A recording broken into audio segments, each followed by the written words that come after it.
ಆತನು ನಮ್ಮ ಜೊತೆ ಮಾತಾಡೋದೇ. ಇವತ್ತು ಆತನ ನಮ್ಮ ಜೊತೆ ಮಾತಾಡ್ಬೇಕಂತ ಅನೇಕರು ಕಾಯ್ತಿರ್ತಾರೆ, ಆದ್ರೆ ಪ್ರಾರ್ಥನೆಯಿಂದ ಕಾಯ್ಬೇಕು. ಆಸೆ ದೇವರ ಮೇಲೆ ಕೊಟ್ಬಿಟ್ಟು ಆತನನ್ನ ಪ್ರೀತಿ ಮಾಡಿ ಆತನ ಮಾತಾಡ್ಲೇಬೇಕು ನನ್ನ ಜೊತೆ ವೈರಾಗ್ಯದಿಂದ ನಾವು ಆತನಿಗೋಸ್ಕರ ಕಾಯ್ಬೇಕು. ಆತನ ಮಾತಾಡಿದ್ರೆ ನಮ್ಮ ರೋಗಗಳು ನೀಗುತ್ತವೆ. ಆತನ ಮಾತಾಡಿದ್ರೆ ನಮ್ಮ ಶರೀರದಲ್ಲಿರುವಂತ ದುಷ್ಟನ ಕಾರ್ಯಗಳು ದೂರವಾಗ್ತವೆ. ಆತನ ಮಾತನಾಡಿದ್ರೆ ಅಪವಾದಿ ಒಂದು ಬಂಧನಗಳಿಂದ ಪೀಡಿಸ್ತಾ ಇರುವಂತವರಿಗೆ ಬಿಡುಗಡೆ ಆಗ್ತದೆ. ಆತನ ಮಾತಾಡಿದ್ರೆ ಭಯಂಕರವಾಗಿ ರೋಗ ರುಜಿನಗಳಾಗಿ ಮಾರ್ಪಟ್ಟಂತ ವೈರಸ್ಗಳಿಂದ ಬಿಡುಗಡೆ ಆಗುತ್ತದೆ. ಆತನ ಮಾತಾಡಿದ್ರೆ ನಮ್ಮ ಸ್ಥಿತಿಗತಿಗಳು ಹೆಂಗೆ ಇರಲಿ ಆತನು ಒಳ್ಳೇದಾಗಿ ಅದನ್ನ ಬದಲಾವಣೆ ಮಾಡ್ತಾನೆ, ಮಾತಾಡ್ತಾನೆ. ದೇವರು ಅದನ್ನ ನಂಬಬೇಕು. ಪ್ರತಿದಿನ ದೇವರು ಆತನ ಮಕ್ಕಳ ಜೊತೆ ಸಂಭಾಷಣೆ ಮಾಡ್ಬೇಕಂತ ಇಷ್ಟಪಡ್ತಿರ್ತಾನೆ. ವಾಕ್ಯದ ಮೂಲಕ ಕಮ್ಯುನಿಕೇಶನ್ ಮಾಡ್ತಾರೆ ನಮ್ಮ ದೇವರು. ನೋಡಿ, ಆದಾಮ ಅವ್ವ ಆ ಒಂದು ತೋಟದಲ್ಲಿದ್ದಾಗ ದೇವರು ಅವ್ರ ಜೊತೆ ಯಾವಾಗ್ಲೂ ಕೂಡ ಕಮ್ಯುನಿಕೇಶನ್ ನಡೆಸ್ತಾ ಇದ್ರು. ಆ ತರ ಒಂದು ಬಾಂಡಿಂಗ್ ಇತ್ತು. ಅವ್ರು ಪಾಪ ಮಾಡಿದ ಮೇಲೆ ಆ ಸಂಭಾಷಣೆ ಬ್ರೇಕ್ ಆಯ್ತು, ಮಾತಾಡ್ಲಿಕ್ಕೆ ಅವಕಾಶ ಸಿಗ್ಲಿಲ್ಲ.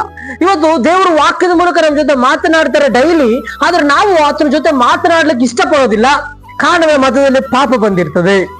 ಅನೇಕರು ದೇವರ ಜೊತೆ ಚೆನ್ನಾಗಿ ಮಾತಾಡ್ತಾ ಇದೀವಿ ಪ್ರಾರ್ಥನೆಗಳಲ್ಲಿ ಏನ್ರಿ, ವಾಕ್ಯ ಓದ್ತಾ ಇರುವಾಗ ದೇವ್ರು ನಮಗೆ ಧೈರ್ಯ ತುಂಬುತ್ತಾ ಇದ್ರು, ದೇವ್ರು ನಮಗೆ ಆದರಣೆ ಕೊಡ್ತಾ ಇದ್ರು, ದೇವ್ರು ನಮಗೆ ಬಲ ಕೊಡ್ತಾ ಇದ್ರು. ಒಂದು ಉದ್ದೇಶ, ಒಂದು ಕೆಲಸ ಮಾಡ್ಬೇಕಾ ದೇವ್ರು ಪ್ರೋತ್ಸಾಹ ಮಾಡ್ತಾ ಇದ್ರು. ಅವತ್ತು ಏನ್ ಮಾಡ್ಬೇಕು ದೇವ್ರು ತಿಳಿಪಡಿಸ್ತಾ ಇದ್ರು. ಬಟ್ ವಾಟ್ ಹ್ಯಾಪನ್, ಏನಾಯ್ತು ಅಂದ್ರೆ ಬಹಳ ಮಟ್ಟಿಗೆ ಆ ಕಮ್ಯುನಿಕೇಶನ್ ನಾವು ಬ್ರೇಕ್ ಮಾಡ್ಕೊಂಡ್ಬಿಟ್ವಿ ನಾವು ಮಾಡಿದಂತ ತಪ್ಪಿಂದ.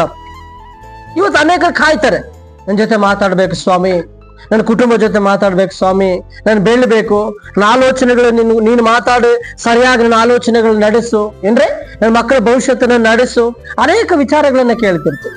ಆತನ ಮಾತಾಡ್ತಾನೆ, ಆತನಿಗೆ ಇಷ್ಟ ಇದೆ. ಅದು ನಮ್ಗೆ ಅನೇಕರಿಗೆ ಇಷ್ಟ ಇಲ್ಲ. ಇವತ್ತು ಎಲ್ಲೆಲ್ಲಿ ಮಾತಾಡ್ತೀವಲ್ಲ, ಫೋನ್ಗಳು ಎಷ್ಟೊತ್ತು ಮಾತಾಡ್ತೀವಿ ನಾವುಗಳು, ಟೈಮ್ ಇಲ್ಲ, ಎಷ್ಟೊತ್ತಾದ್ರೂ ಮಾತಾಡ್ತೇವೆ ಫೋನ್ಗಳಲ್ಲಿ. ಯವನಸ್ತರೆ ಗಮನಿಸ್ಕೊಳ್ಳೋಣ. ಹಾಗೆ ನಾವು ಏನು ವೈಯಕ್ತಿಕವಾಗಿ if it is profit to us like in world way, ಲೋಕಾನುಸಾರವಾಗಿ ಲಾಭನ ಅಲ್ಲಿ ಎಷ್ಟೊತ್ತಾದ್ರೂ ಸಮಯ ಕಳಿತೇವೆ, ಸಮಯ ವೇಸ್ಟ್ ಮಾಡ್ಕೊಳ್ತಿರ್ತೇವೆ. ದೇವ್ರ ಜೊತೆ ಮಾತನಾಡ್ತೀವಿ, ಆತ ನಮ್ ಜೊತೆ ಮಾತಾಡೋದಕ್ಕೆ ಇಷ್ಟಪಡ್ತಾನೆ.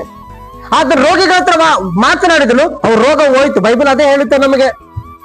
ಅವ್ರು ಏನು ಪಾಪದಲ್ಲಿ ಬಿದ್ದಂತ ಇಸ್ರಾಯೇಲ್ರು ದಾಸತ್ವದಲ್ಲಿದ್ರು, ದೇವರು ಮಾತನಾಡಿದ್ರು, ಅದಕ್ಕೆ ಆ ಒಂದು ಬಂಧನ ದೇವರು ಬಿಡುಗಡೆ ಮಾಡಿದ್ರು. ಸಿಂಹದ ಗವಿಯಲ್ಲಿದ್ರು, ದೇವರು ಮಾತನಾಡ್ತಾರೆ ಸಿಂಹಗಳ ಜೊತೆ.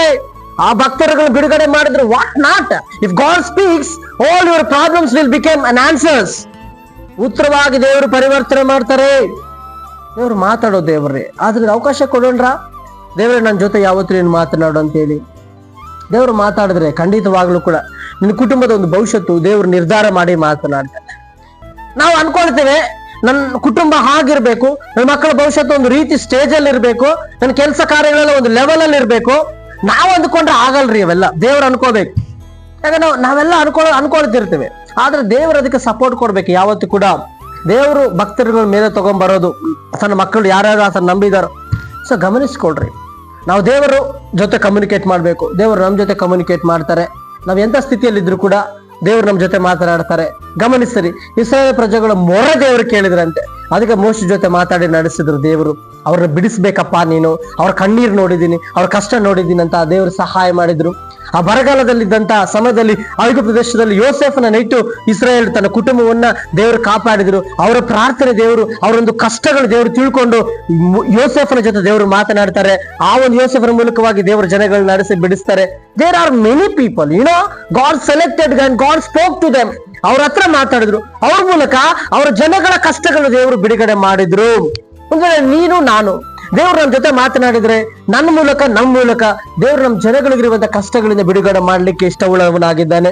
ನಮ್ಮ ಮೂಲಕ ದೇವ್ರು ದೊಡ್ಡ ಕಾರ್ಯಗಳನ್ನ ಮಾಡಕ್ಕೆ ಇಷ್ಟವುಳ್ಳವನಾಗಿದ್ದಾನೆ. ಎಷ್ಟು ಜನ ದೇವ್ರಿಗೆ ಒಪ್ಪಿಸ್ತೀವಿ ಕ್ಷಣ, ಕರ್ತನಿಗೆ ಒಪ್ಪಿಸ್ಕೊಡೋಣವೇ. ನಮ್ಮ ದೇವ್ರು ಮಾತನಾಡೋ ದೇವ್ರು. ಇವತ್ತು ಮಾತನಾಡ್ಲಿಕ್ಕೆ ಆತನ ಮನಸ್ಸಿದೆ, ಆತನ ಜೊತೆ ಮಾತಾಡ್ಲಿಕ್ಕೆ ಮನಸ್ಸು ನಮಗಿದೇನಾ? ಪ್ರಾರ್ಥನೆ ಮಾಡೋದು ಮರಿಬೇಡ. ವಾಕ್ಯ ಓದುವಾಗ ವಾಕ್ಯದ ಮೂಲಕ ದೇವರು ಮಾತನಾಡ್ತಾರೆ, ಮರಿಬೇಡ ವಾಕ್ಯ ಓದುವಂಥದ್ದು. ಡೇ ಟು ಡೇ ಲೈಫ್ ಬಹಳ ಜನ ವಾಕ್ಯ ಓದೋರು ಕಡಿಮೆ ಆಗ್ತಾರೆ, ಪ್ರಾರ್ಥನೆ ಮಾಡೋರು ಕಡಿಮೆ ಆಗ್ತಾ ಇದ್ದಾರೆ. ದುಡ್ಡು ಗಳಿಸೋದು ಮುಂದೆ ಓಡ್ತಾ ಇದೀವಿ, ಸಂಪಾದನೆ ಕಡೆ ಓಡ್ತಾ ಇದೀವಿ ಏನ್ರಿ, ನಾವೆಲ್ಲ ಕೂಡ ಟೆಕ್ನಾಲಜಿ ಕಡೆ ಓಡ್ತಾ ಇದೀವಿ. ಭಕ್ತಿ ಕಡೆ ಓಡುವಂಥದ್ದು ನಮ್ ಕಡಿಮೆ ಆಗ್ತಾ ಇದೆ. ಯಾಕೆ ಆಗ್ತಾ ಇದೆ? ಅಂತ ಸಭೆಗಳು ಜಾಸ್ತಿ ಇಲ್ವಾ? ಅಂತ ವ್ಯಕ್ತಿಗಳು ಜಾಸ್ತಿ ಇಲ್ವಾ? ಅಂತ ಒಂದು ಕುಟುಂಬಗಳು ಜಾಸ್ತಿ ಇಲ್ವಾ? ಖಂಡಿತವಾಗ್ಲೂ ಅಲ್ಲಲ್ಲಿ ಇದ್ದೇ ಇರ್ಬೋದು. ನಾವು ಪರೀಕ್ಷೆ ಮಾಡ್ಕೊಂಡ್ರೆ ನಾವು ಬೆಳಿತೀವಿ. ಒಂದು ಜ್ಞಾಪಕ ಮಾಡ್ಕೊಳ್ರಿ, ಯೇಸು ಸ್ವಾಮಿ ಜೊತೆ ಇದ್ದಂತ ಶಿಷ್ಯರು ಯಾಕೆ ಆ ಯೂದ ಡಲ್ಲಾದ, ಯಾಕೆ ಆ ಕ್ಷಣ ಆ ಒಂದು ಪೇತ್ರ ಡಲ್ಲಾದ, ಆಮೇಲೆ ದೇವ್ರ ಬಳಿಗೆ ಬಂದ.